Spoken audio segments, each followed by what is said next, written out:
Hello, friends and enemies, heroes and villains. Welcome to Epic Realms. Just a little pre-show note for those that are watching the live stream. I am part of an organization raising funds for Movember. Movember takes place during the month of November, raising funds for prostate cancer, testicular cancer. So if you're off-put by the caterpillar on my face, don't be. So it's a good cause. If it's something you are interested in, go to the Movember website, movember.com, and go ahead and help out there. They do all kinds of amazing things. Our guest today has been doing paranormal talk shows for over 17 years, be it Darkness Radio, Coast to Coast, and now the Paranormal 60. He's also the lead investigator on the shows The Holzer Files, Curse of Lizzy Borden, and most recently, The Ghosts of Devils Perch. Please welcome Dave Schrader to the show. Dave, how are you doing? Doing good, Nick. Thanks for having me on. You've been interviewing for people for so long, and I've got to ask, is there a defining moment that attracted you to the paranormal? Something that just stands out that you're like, this is a place that I can pinpoint, or is it just multiple things? No, it's just being kind of surrounded by the paranormal my entire life, from childhood, visitations from my dead grandmother, to growing up in a haunted house, to, Bigfoot sighting when I was like 11, 12 years old in Foley, Alabama, UFO sightings in 2006. So I've really kind of just been in the right place at the wrong time most of my life. And because my mom was so open to it, my family was so open to it, nobody ever squelched my interest. So it allowed me to just delve into it and educate myself. Was it easy to find people and find information at that time? Obviously now it's all over the place, but back then, Sure.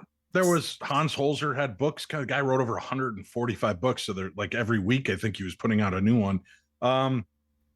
Then the Warrens, and my D. Scott Rogo, William Roll. There's so many different authors that came out sharing stories of the supernatural and the paranormal. And then there was In Search of and Sightings and Unsolved Mysteries. And you could always find some corner, some deep, dark corner. And, if you're looking for the weird, it's there. There were books, even where I grew up at Trinity Lutheran grade school, there were books on Loch Ness Monster and Bigfoot and ghosts. And, we dug around in them. And I loved it. I love the mystery. I still do. I just think it's fascinating, the life we lead and then the little mysteries that live in the spaces in between.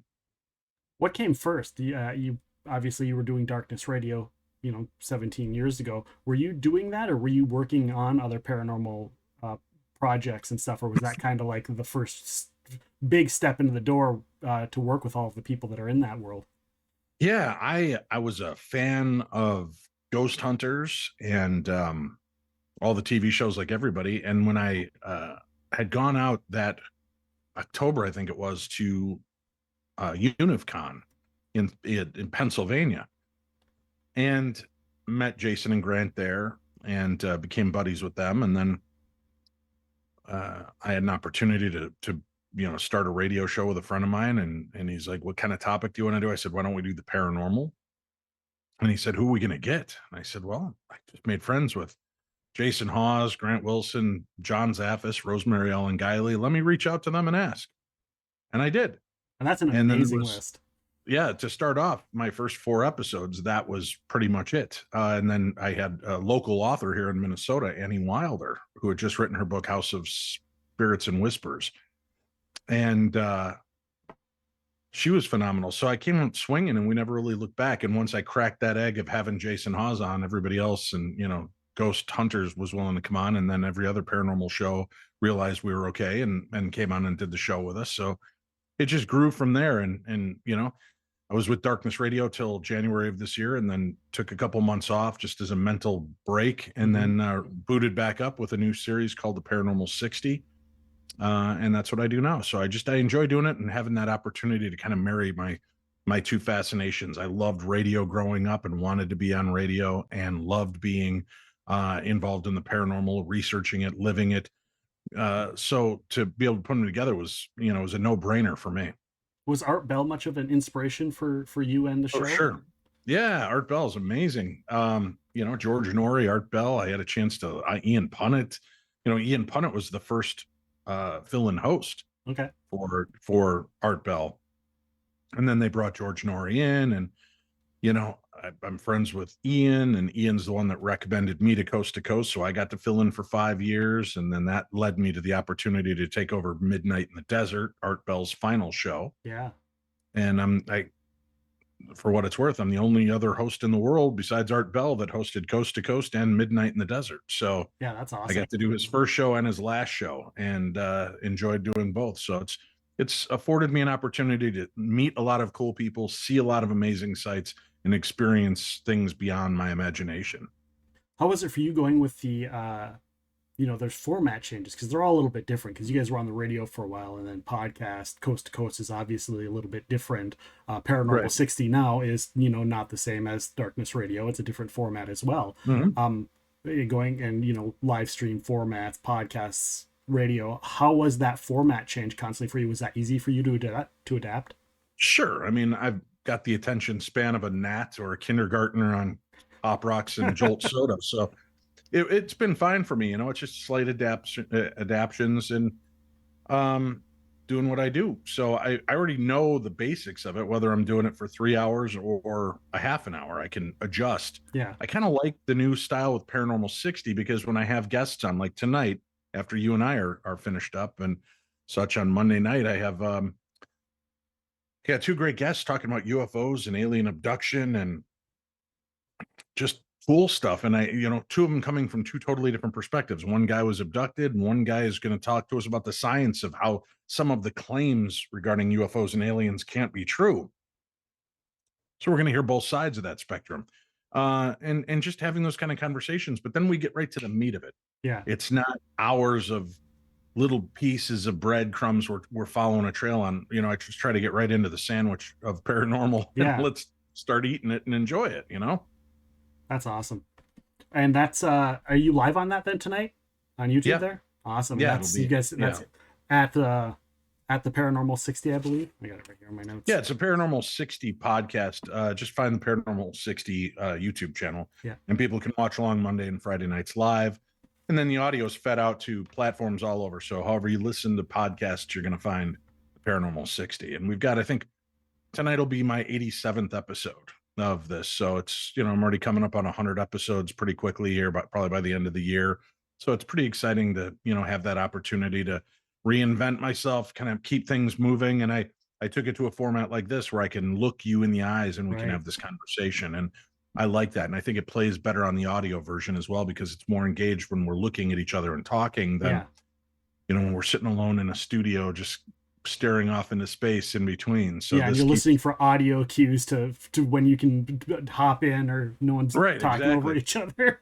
Yeah. Do you still stress out before a show? Obviously, or did you ever? Oh, way in the beginning, sure. And it depends on the guest. And if I feel like it's going to be something, once in a while on Coast to Coast, I would dig into something like alternative medicine or alternative energy, things I don't know anything about. Not that I know anything about anything, it's all about learning and education. But when I had to talk to Dan Aykroyd, it was overwhelming. That was nerve wracking. I talked to him twice, once back when I started in 2006, and then once about 9 years ago when his dad wrote the book and I had him and his dad on. That was intimidating. Talking to some celebrities has been more tongue tying. I had a chance to talk to Henry Winkler on my show. So talk to the Fonz, talk about the penultimate paranormal personality, the Fonz. Yeah. Right. And then Bruce Campbell, and I've talked to Doug Bradley, who played Pinhead in the Hellraiser series. I've talked to Robert Englund, Freddy Krueger. I've talked to Kane Hodder, who played Jason Voorhees. So I've had a chance to talk to some really cool and interesting people. And Brian DiTillo tonight on the show. He's people probably know him from about 20 years on Days of Our Lives. He's an alien abductee. So it's a cool opportunity to talk to somebody that's got this interest and is open and willing to share it with our listeners. That's awesome. 17 years is a long time. My question, has your evolution in what you believed in changed over that time from starting off, and then from all of the people that you've talked to throughout the years and their beliefs and what they have and the proof and stuff that they've brought forward? Has that changed how you look at certain aspects of the paranormal? Oh, definitely. I don't sit complacent, just, oh, okay, that's a good enough excuse for me. And then just that's what a ghost is. That's what an alien is. It's always evolving. It's Hmm. always learning and adjusting. And sometimes you start to make it like a perfect stew. This makes sense to me from this aspect of investigations, and this makes sense to me from that aspect. And this is cool and that's interesting. And you, so I've kind of evolved and piecemealed this Frankenstein puzzle of the paranormal together for myself, cobbling it together of things that comfort me or make me feel like I have a good understanding or grasp on some of the concepts until the next person comes up and blows my mind open with new ideas. Right. Is there any guest that really stands out to you that's like they've really impacted how you look at things that you can think of right off the top of your head? Gosh, so many, from Dan Aykroyd to Dr. Barry Taff. I remember sitting there listening to Dr. Barry Taff talk to Art Bell on Coast to Coast AM and have these conversations about the supernatural and the paranormal, and I would sit riveted in my car in my driveway for 45 minutes after I got home because I didn't want to stop listening. Right. And then I got a chance to become friends with Dr. Barry Taff and had him on my shows. And so it's pretty cool, but it's just, I've had a chance to talk to everybody from major celebrities to Lorraine Warren was amazing to chat with numerous times, to mom and pop people that have had experiences. Sometimes you learn from them even more than the people who've spent an entire lifetime examining these concepts. Right. When you're talking to all of these guests, are there Mm-hmm. any of them that come in and you're like, I don't, in your mind, you're like, this doesn't make any sense to me. I don't, you don't want to believe it because you're, I've watched a show, you consider yourself a skeptic. Mm-hmm. How do you go, okay, I want to believe this and I want to give the opportunity, I want to give the audience a chance to make their own decisions. Do you have a problem sometimes, like going, man, I can't swallow this, but I still got to put on the show? Or is it just like, I'm going to put on the Yeah, of show and do the course. best I Yeah, can? we're human, right? We question, and sometimes things are just like, no, that doesn't add up. And I try to find polite ways to push and need that question in and get them to respond in a way that I think is more insightful or impactful than just some broad stroke comment that they made, like, this is what it is, this is all.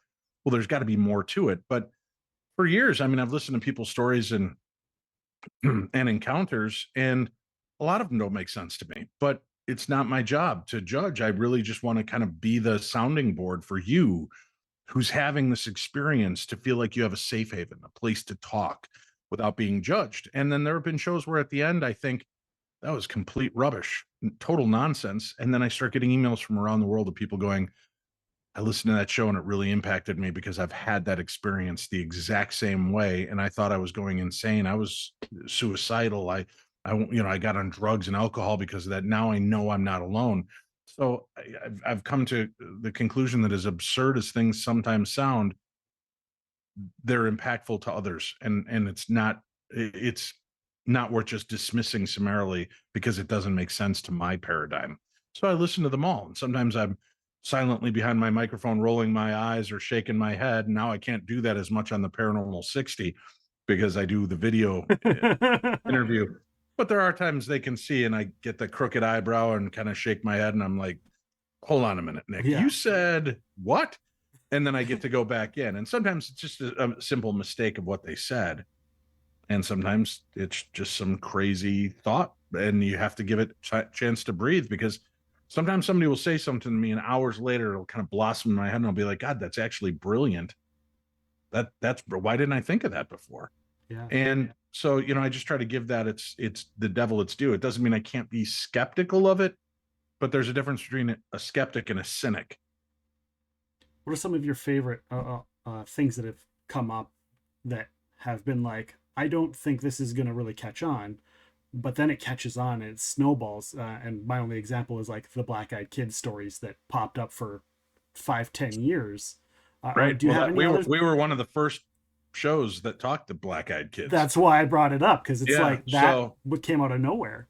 yeah, we just started collecting some of these weird, odd stories, and then it just blew up from there. And then all of a sudden, there's movies and books and comic books and stuff coming out. And I know we were at the forefront. We were out there talking about it, pushing, and that was fascinating to me. The Bloody Bones Man stories, the Slender Man tales. That's a fake creature that was imagined, but yet it seems like people are having eyewitness accounts. And then you start peeling back the layers. And that was an interesting one. You start peeling back the layers of history and realize, well, damn, there's been a Slender Man like character throughout the centuries that they talk about being darkly dressed, very tall, skinny, sometimes no face, long, spindling spider arms.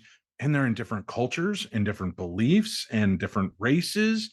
And maybe it isn't something that somebody just imagined. Maybe they thought they imagined it because they were tapping into that etheric internet.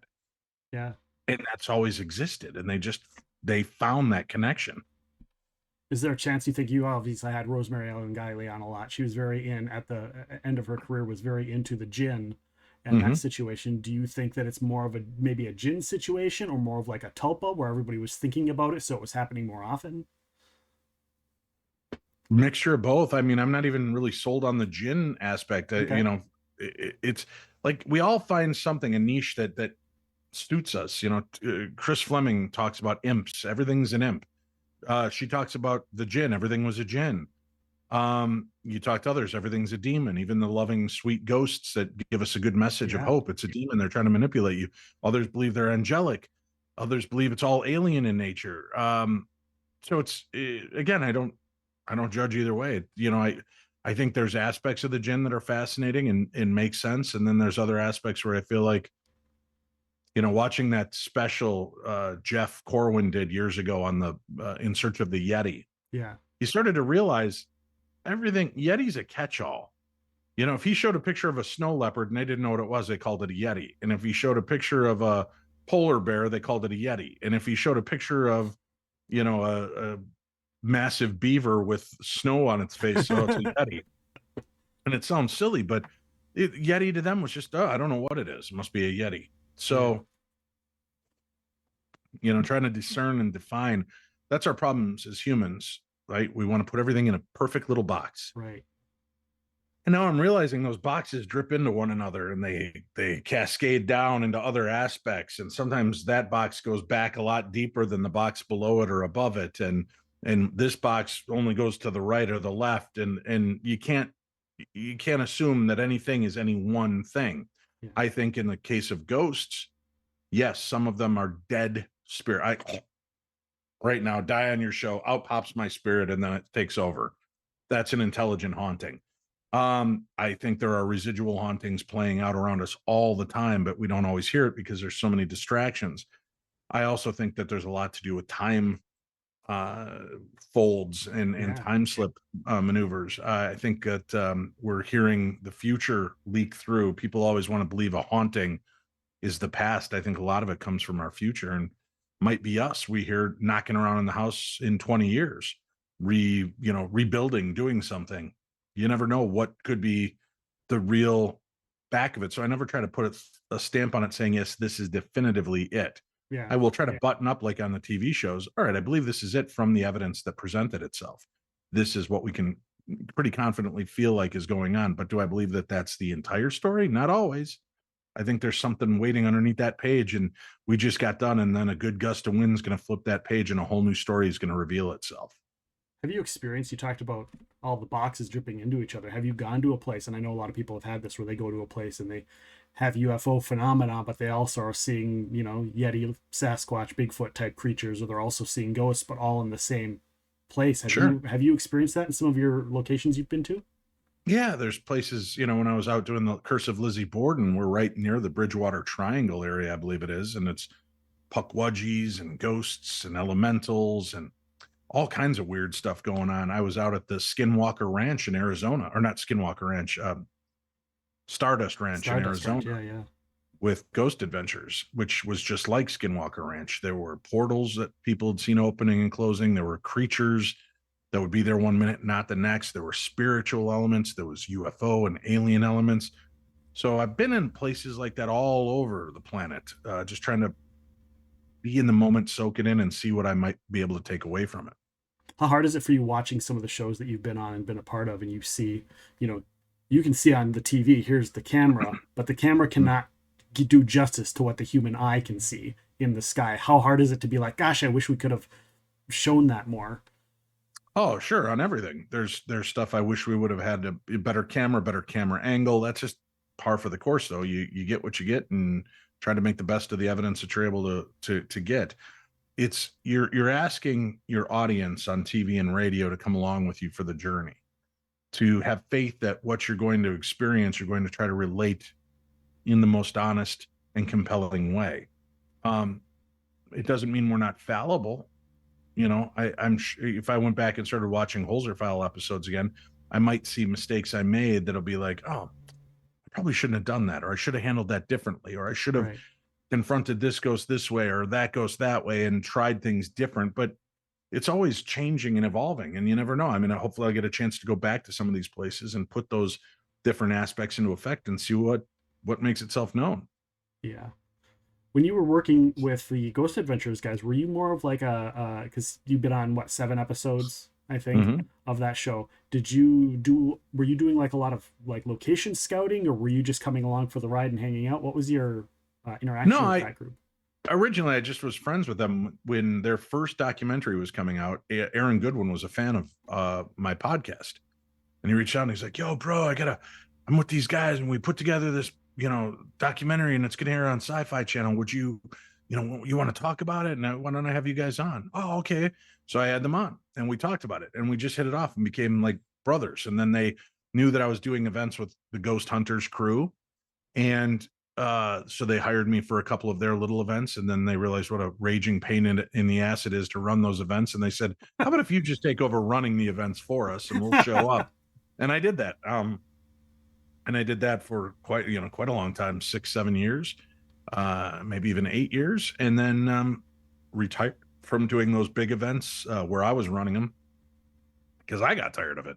Yeah. But then I what was it 2000, maybe around 2013, I think I was shooting the breeze with Zach, and I had helped them from time to time. He'd be like, "Man, do you know of any place in California or Nevada or Arizona?"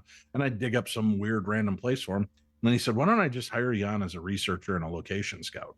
So for 5 years, I did that, and I did that. Now it's been, gosh, 6 years since I've done that job. So that was a fun job, but it also gets to the point where it's like all I'm doing is sitting at home reading online, and gets kind of boring after 6 years. You want to move on and do something else. So, and he was always kind enough to bring me on episodes, and we did Paranormal Challenge together back in 2012. Um, so it's been a fun ride. I just buckle in, and whatever the roller coaster takes me, that's Yeah. where we head. Well, how did you get in on the Holzer Files then when that came up?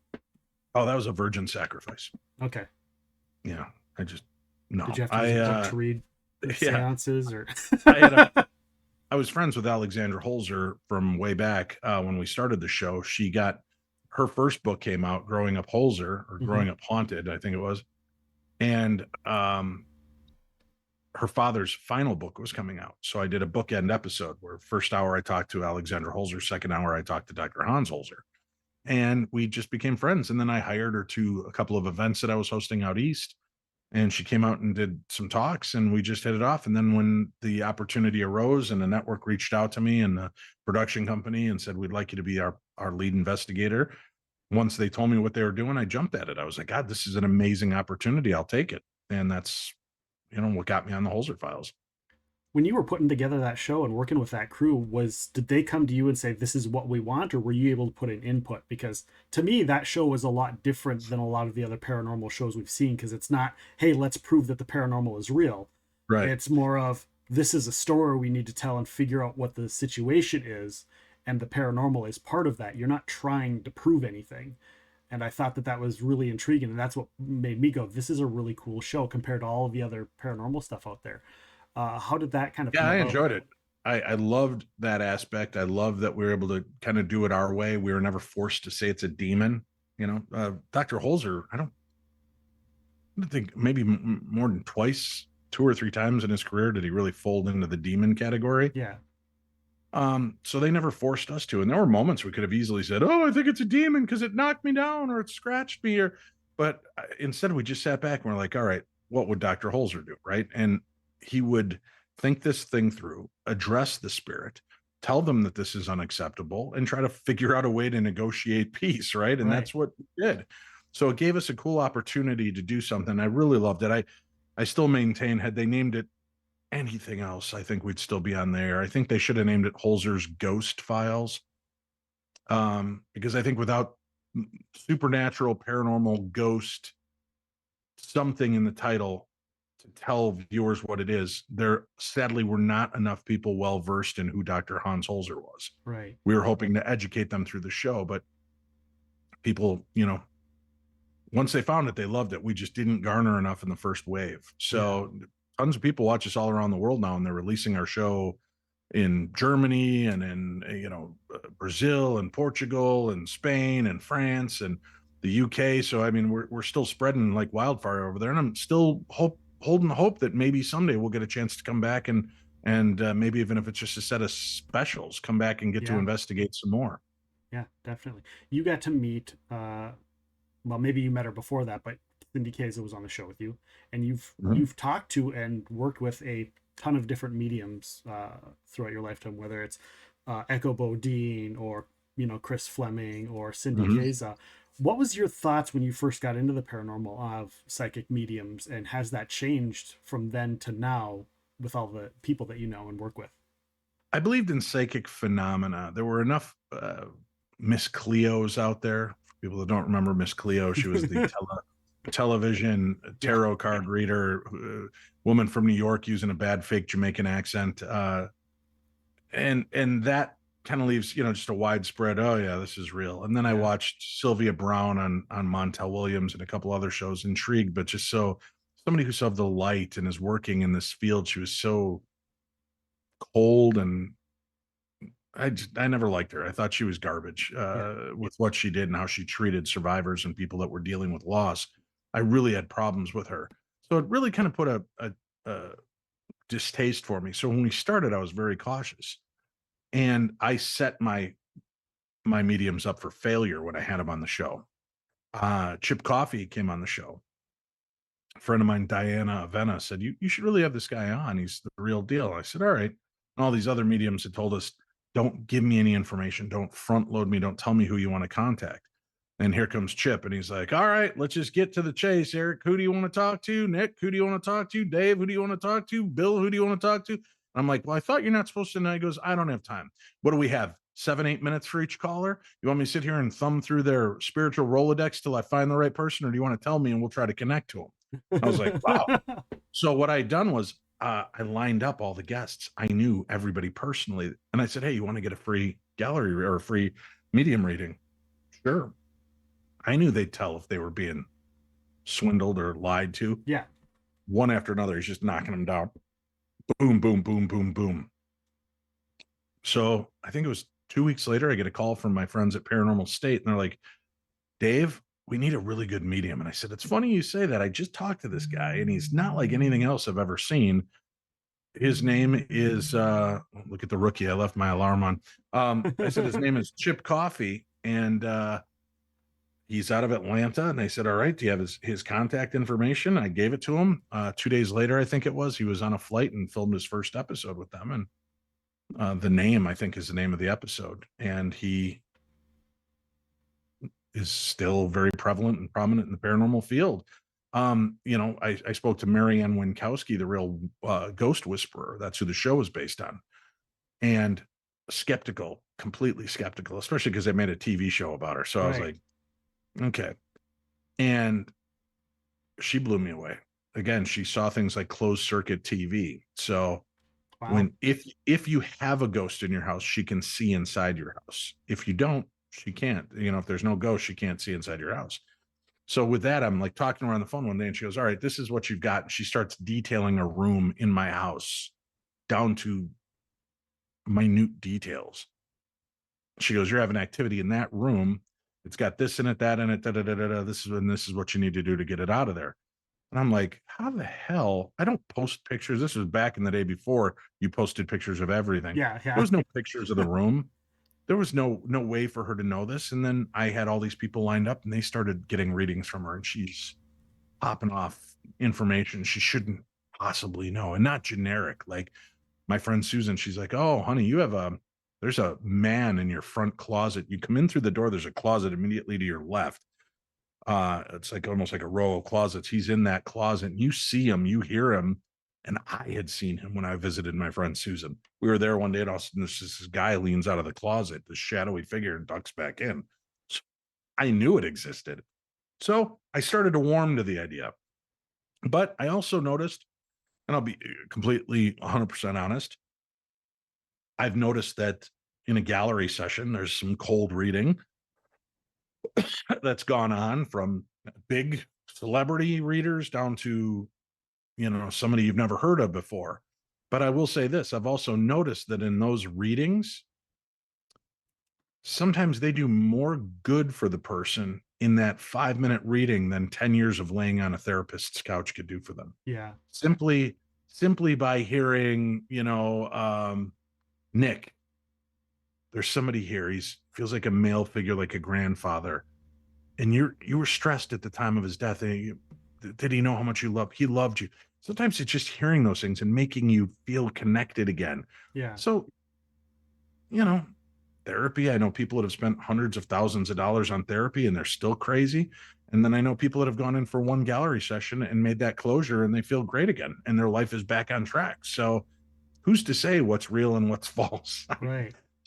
There's as many cases for me of people that I could say I don't know that therapy is a real thing. So it's and I'm going to get hate mail for that, but I'm just using it as an explanation. So sometimes not sometimes, we as a people, we want to have something to believe in and follow. Right. So when I can tell you, Nick, I've seen your future and it's positive, man, things are coming your way. You want to hear that. Right. You're going to be like, man, that Dave's, he's really good. Cause the day after he said that, I walked out and a $20 bill blew past my front door and I picked it up. And when I bent over, a tree had fallen. And had I been standing, it would have taken my head off. Now Dave's the greatest medium, right? But it's because now you're starting to put things in the pigeonholes and trying to make sense of it. But if it makes people feel good and they're not being rooked, I'm okay with it. So my next question, kind of building off of that, is, and it also jumps into the other show that you did, The Curse of Lizzy Borden. We have watched, people such as myself or other fans that watched the Holzer Files or listened to your shows. We kind of got to see, like I said, your evolution. So we kind of know, because you do the behind the scenes stuff and everything like that, and you come in and you have an experience like what happened with you and Chip at that table with the automatic writing. Chris.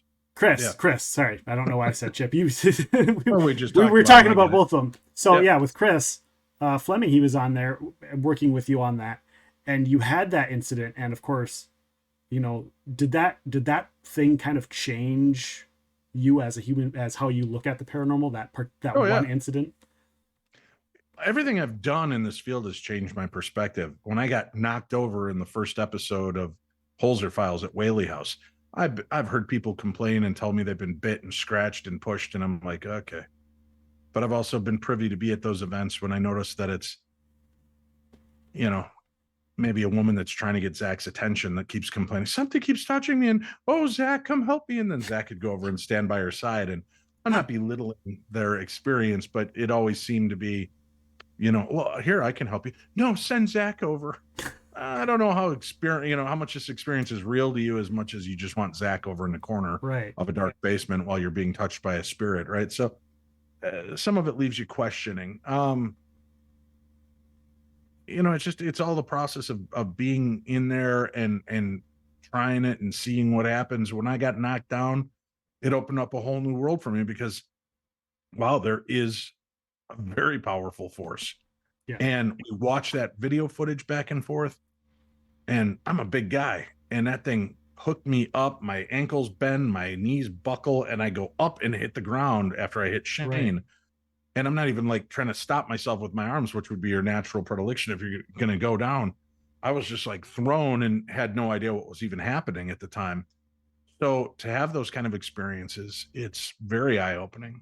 When I went in to do The Curse of Lizzy Borden, Chris wanted me to have an experience. So he kind of put it out to the universe, show us, but use Dave as your conduit. And he didn't tell me that. And then I made myself open during the investigation. I'm like, hey, use us to help communicate. And I should have been more specific, meaning use our energy, not me. Right. And I when I was holding hands with Chris during the seance, we had our hands, I was holding one hand with Sam Beltrusis, the other hand with Chris Fleming. And all of a sudden my right arm just starts like spasming and flipping out. And at first I'm like, what the hell's wrong with Chris? His arm is spasming. And then he let go of my hand and I realized it was my hand. Yeah. And he goes, I know what's happening. I've seen this before. And I'm like, what do you mean? And he goes, just give me a pen and a paper quick. So they got him a pen and paper. And I couldn't open my eyes for most of it. Okay. I was like, I felt like I was wide and conscious, but I felt like I couldn't open my eyes. And I fought that opportunity. And that pisses me off to this day. I wish I would have gone with it and allowed it to happen. But it was very violating feeling. It was very frightening when you don't expect it to suddenly, it's like when you've laid on your arm too long and you stand up and I'm like, oh my God, I can't lift my arm. You're thinking about it, you're looking at it and it won't move. That's kind of an unsettling feeling. Well, the same is said when my arm is moving and doing things that I'm not. Yeah. And I don't have MS. I don't have Parkinson's. I don't have any kind of issue that should make that happen. No neurological issues that I'm aware of.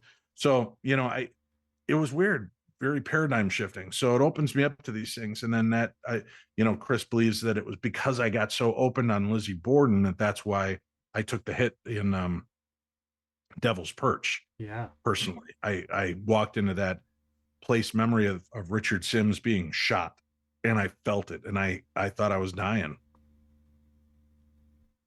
When you're doing those, did you get, or after you did those, was because Cindy does a lot of automatic writing, was she able to help you with that situation and stuff like that afterwards?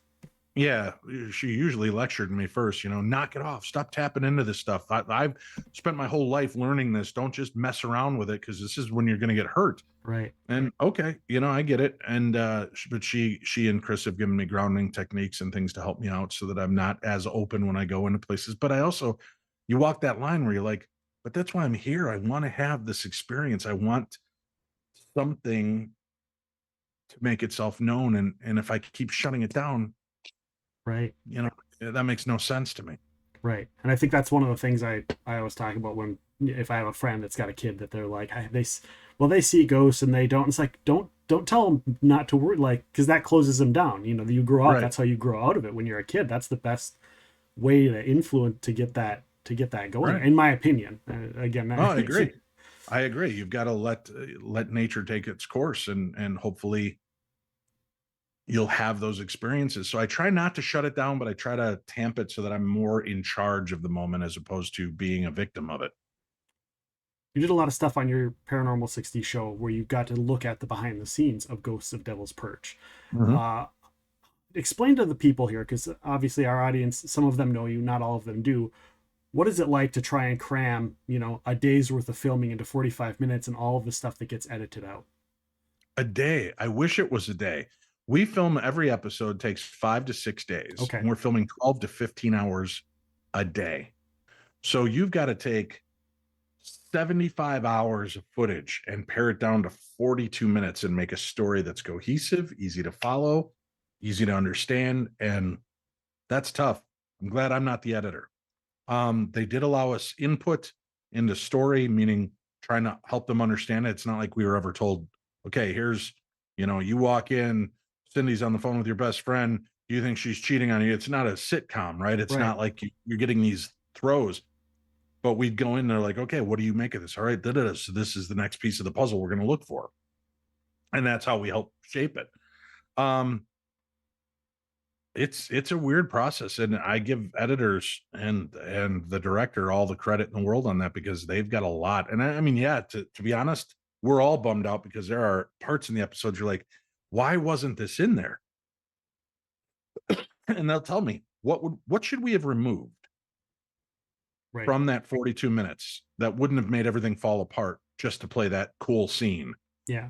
And I'm like, you're right. So we would have removed 2 minutes of something else to play 2 minutes of this, and then none of the rest of the story would have made sense, but we would have showed a cool piece of evidence. So sometimes you had to lose the good evidence or a good side story that was taking place that really had nothing to do with the main story So, and sometimes this, the main story fell to the wayside because the side story was so compelling. And that's where we went with it. Do you think there will be a time where you get to sit down and do some behind the scenes looks for that show, for like the I Travel hope so. Channel Discovery? We did it for Holzer Files season 1. Mm-hmm. And then they didn't have us come back to do it when we did season 2. I would have loved to have gone back and done that. And I'm open to do it for Devil's Perch if they'll allow us. But who knows? I mean, the future's uncertain all the time on TV. So Right. Well, the we Devil's did Perch well. is People liked it, and it's a good show. But it could take 3 to 6 months before they decide if they want to bring us back. right, and that show is based off of other shows they've done, the Ghosts of series, correct? Right. Shepherdstown was season 1 and 2 with Nick and Elizabeth Saint. Season 3 was Ben Hansen, Sarah Lemos, Katie Stafford, Jeremy Leonard, and then our series. It was season 4 of the show. So maybe they'll come back with Ghosts of, Anoka, Minnesota, and they'll have a whole new team in there. It's hard to say, but I'm open to it. Whatever. If they'd like me to be back, I'd love to do it. If not, I'm just so thankful for the opportunity to have been able to go out and tell a story. And I think we did it in both the Holzer Files and on Ghosts of. I think we did it in a compelling, interesting, respectful way. And, I hope that we get to continue to do that. Yeah, that's awesome. All of the shows are amazing. Do you have any other show things that you can talk about coming up, special events, things like that you got going on? Doing events, I'm all over the place. The best place for people to check me out is darknessevents.com. I'm going to Egypt and we're taking listeners with us. So if you've ever wanted to explore the supernatural aspect of Egypt, you can come with me. We're doing 30 people plus myself and our tour guides, and Tracy Ash, who is a metaphysician and big into Egypt history and everything. She lives there. She and her husband own a couple of the hotels. So we're going to get a really cool chance to see some stuff, but I think there's only 4 or 5 spots still open. I'm doing Germany and Prague this next year. I'm going to be at New Jersey Paracon again, Michigan Paracon. In January, I'm going to be out at the Fear Fair in San Bernardino, California. So I'm all over. Just check darknessevents.com to see it, or listen to the Paranormal 60 podcast, because I'm always updating where I'm going to be and what we're doing. Awesome. And darknessradio.com/paranormal60. You're on Instagram. You don't even need to do that. Just type in the paranormal60.com. There you go. Take you right to that website. Awesome. Yeah. So we make it easier. Go to YouTube.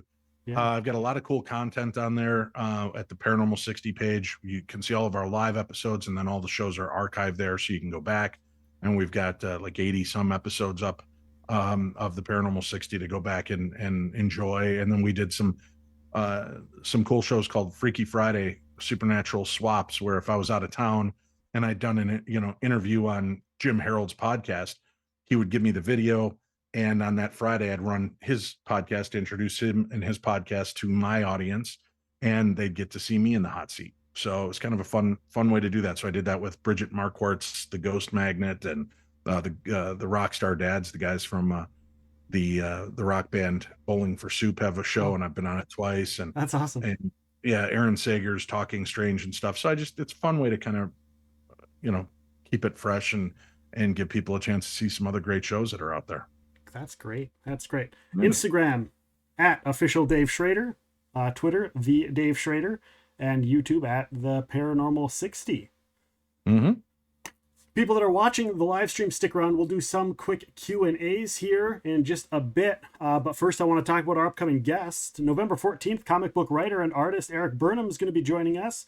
He's done Ghostbusters, Transformers, G.I. Joe.